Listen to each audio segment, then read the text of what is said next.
But the other thing that we realized there was that we could have gotten a higher percentage. And then when we designed the Mill Creek house, Conrad Nobert had done some reading that I should have done years ago.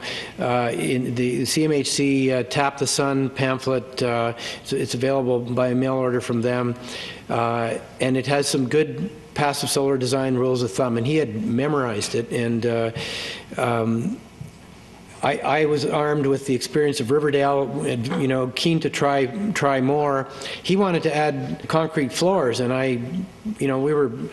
we didn't have a lavish budget, and I had visions of Q-deck and steel beams and horrible disruptions to the normal construction process, and I just told him he couldn't afford it. But he was very persistent, and he talked to Andy Smith, who, without telling me, I just I thought, and Andy said, no problem, just do it as an overlay. And I was shocked to find that we didn't have to even beef up the structure, other than the beams and the pad loads, to handle this 2.5 inches of concrete, which is a huge total amount of weight. We had to do bigger pads, but the joists were the same. And on the Belgravia house, the spans were a little longer, the same size joists, and we still didn't have to beef them up.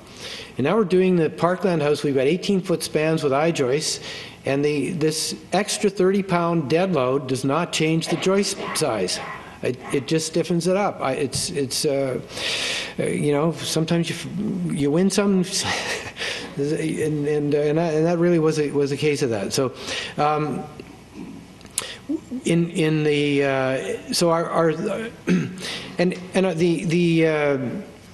The Parkland house was very interesting too, because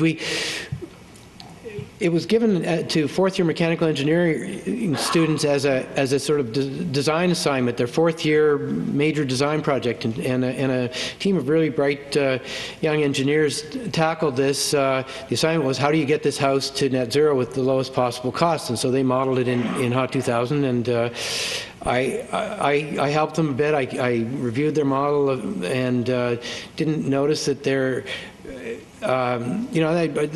this, when you start to do this will be a familiar experience. It's just, damn, it's just too much energy still.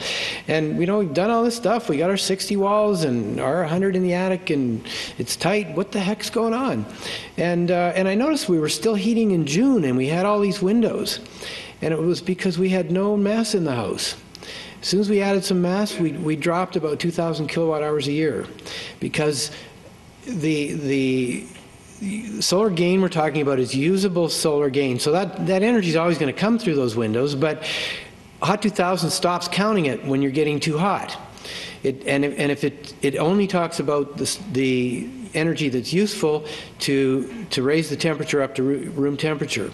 So if you can take the excess during the day, store it, and then re-radiate it during the night, you can get a lot further essentially with that same solar radiation. Otherwise, you're going to be opening windows and dumping it.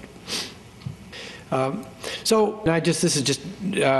isn't something I expect everybody to do, but meeting with Conrad together, we came up with this idea that we could make our awning do double duty, and so we came up with the idea of putting the solar panels on the awning, and it gives us a double payback, because in the summer, when we're shading the unwanted solar gain, we're actually turning it into electricity and and then in the winter we can move it out of the way, get 100% of the solar gain, and by angling the modules, in the summer they're aiming at the high summer sun, in the winter they're aiming at the low winter sun, and in the process we're getting about 16% more output from the same area of module.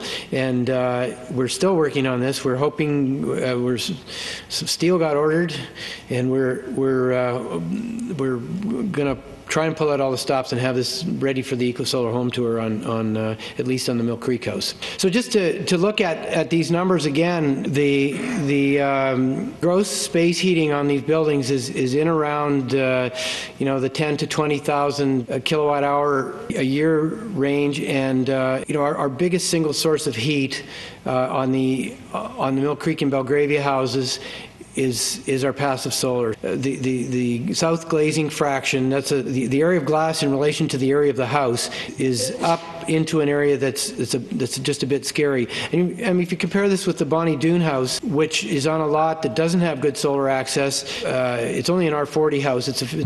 But it's still a 17,000 kilowatt hours a year for heating is not bad. But their usable solar gains are way less than half of ours in the two net zero projects, and it would make it very hard to ever get there. In designing for passive solar gain, you want to select different types of windows for different exposures. It's important to have glass that will maximize the solar gain on the south. The solar heat gain coefficient of our south-facing glass is 0.57, and the U value is around 0.78. U value is the inverse of R value. On the east and west windows, we're using windows with a higher insulation value and a much lower solar heat gain coefficient, and we're happy with that because, generally speaking, most direct sunlight coming in from the east and west is in the summer and is more likely to overheat you. So really important to select windows that have as high a possible solar heat gain coefficient, and and a reasonably high R value on the south, and then best R value you can get, and accept the low solar heat gain coefficient on the east and west. I mean, windows are still the weak link in the building. You know, you see numbers there, we're getting over 50% of our heat. If you add up all the windows in the house, in aggregate, they're responsible for about 40% of the total heat loss. So but this is not something we really feel we can do anything about. We're just egging the window companies on and hoping for better windows. It'll make a big difference when it happens. And just a summary of slight changes as we've gone through the process. Anyway, just move along here. So. After maximizing passive solar, then it's worthwhile to go through the hot water loads. You'll see in a minute, they get to be a pretty big chunk of the total amount of energy, and that's fairly easy. Low flow shower heads, faucet aerators, efficient appliances, and apply the same kind of methodology. I mean, look at that appliance and say, well, that appliance is $200 more than the equivalent gas or electricity guzzler, but it's saving this many kilowatt hours a year, and how does that stack up? Typically, efficient appliances are a very good investment in almost any measure.